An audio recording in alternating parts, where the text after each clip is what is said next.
It's wiggly. Stop wiggling. Stop. There. Maybe that stopped.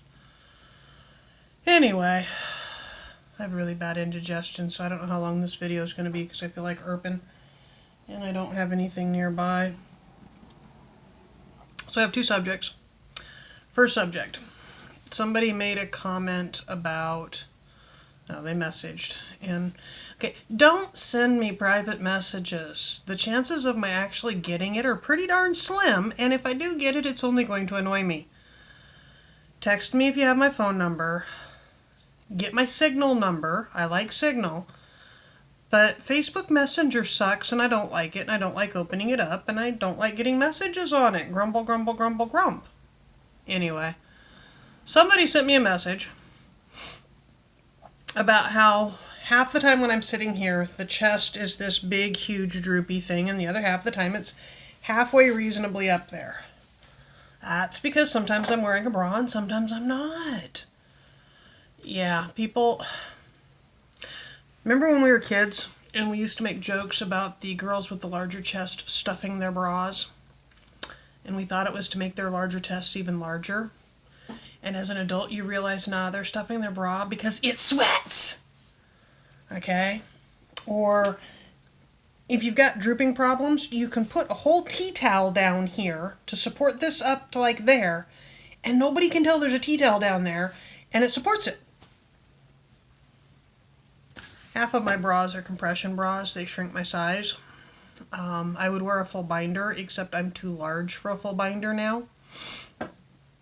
They make them. It just hurts like a son of a bitch. It's not worth it. Anyway, that wasn't the subject I had in mind for the day. The subject I had in mind for the day is ripples in the pond. So,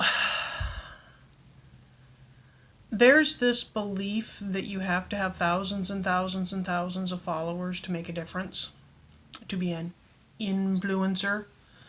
But the reality is you can be an influencer with 5 fans or 5 friends if they're the right fans or friends. If you share something and they share something and it ripples, you can make a difference.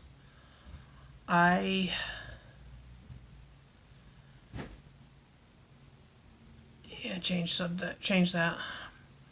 I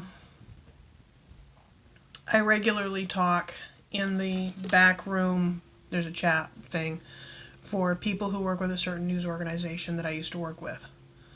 And I still occasionally work with. And when Facebook went down the other day at 9:45 in the morning, 45 minutes after it went down, I got a message from somebody who works there, and they're like, hey, you busy? And I'm like, hey, you gonna pay me? And they're like, no, but if you want to help out, you can get the back information. It's like, yeah, I'll do it for the back information sometimes because I'm an information junkie. So I work back up for him. He's just doing searches while he's doing other searches, so that we're tag teaming it basically. You open up a group folder and you just sit there and you contribute and they contribute and you tangent off and everything else. And that's me having an audience of one person, but that one person published on a major news venue. So my influence affected everybody that reads him. Now, do I get named as the influencer? No, because I'm not byline. When I was doing the photo tagging during events, major events, anybody who was a Facebook friend of mine had the ability to see a running dialogue about what's happening during that event live. That's a ripple. If you see a news article and you share it, you just rippled. You rippled somebody else, not yourself, but you can become the ripple. The thing is, open it up, read it, open the About Me page, check and see who they are, make sure you're not sharing bullshit, too much bullshit gets shared. And the reality is, certain friends that I like, certain acquaintances on Facebook that I like, after the 15th time I see them share bullshit, I start unfollowing even if I like them. Because I don't need that contamination. I don't need that ripple. You have to have quality over quantity. You have to have quality and selectivity, that kind of stuff. And you need to calm your susceptibility to other people's ripples, because other people will try to ripple your calm. You know, they'll try to put information out there because it is in their bubble, so they think it's valid. Anyway, that's some half thought out thoughts on that. I'll keep working on it. We were at a store the other day, health food store, getting something. And this is a place that 2 years ago when we got into town, I would have told you was marketed towards the vegan, left-wing political crowd. And I based that on the magazines in the checkout aisle and the advertising and what's cheap versus what's expensive. So you go in the business and you look around and you get a feel. This time, looking around in the magazine rack, just at a glance, I could see 5 or 6 very, very Christian magazines. I was like, that's unusual. That's usually not, with vegans. That's kind of weird. And I'm going around, and the stuff that's on sale is the bulk, not the specialty. And the whole vibe of the place, we hadn't been in there in over a year, but the whole vibe was different. And we finished shopping. We got the one item I knew they had, and they had it at a good price, and we left. And I turned to the husband, I was like, I think they're marketing to the young earth anti-vaxxer crowd in there. And he goes, oh, that makes sense. So he sat in the parking lot and watched people go in and out for a little while, and yeah, that was some awfully impressive bangs there, ma'am, and it matches your skirt.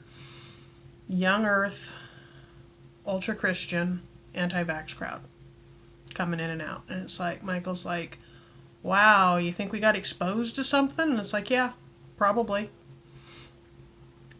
You have to watch. When you're doing business with a business, you need to look at what their target market is. Because if you're not their target market, you need to ask yourself if you're an ally of their target market. You need to ask yourself if their target market hates your fucking guts and wants to kill you. Because, those are some of the markets. And when you realize that a business is specifically marketing to ultra right-wing and anti-vaxxers, I don't go back. I won't even go back a year from now to see if they've changed again. I don't go back. So after that, we went to Morrow Brothers, is a local discount grocer. And they're grocery liquidators, which means they buy cases and cases of past pull, or almost past pull, and sell it at pennies on the dollar. As long as you're intelligent about it and you watch what you're buying, a can of refried beans that wasn't past pull 3 days ago is not going to just suddenly become bad. On the other hand, they have other stuff that's just disgusting. I would not buy their Jimmy Dean out of their cooler case. But we're in there, and the last time we had been there, the majority of people shopping had been African American and Asian. And this time we're in there, and I'm just, kind of watching. And of the 10 other customers in the business, 8 of them were African American, and 2 of them were hardcore vegans. And I'm like, okay, yeah, I'm comfortable being in here. My life is not in danger being in this store. So yeah, that's been our week. I'm sick. You knew that, right?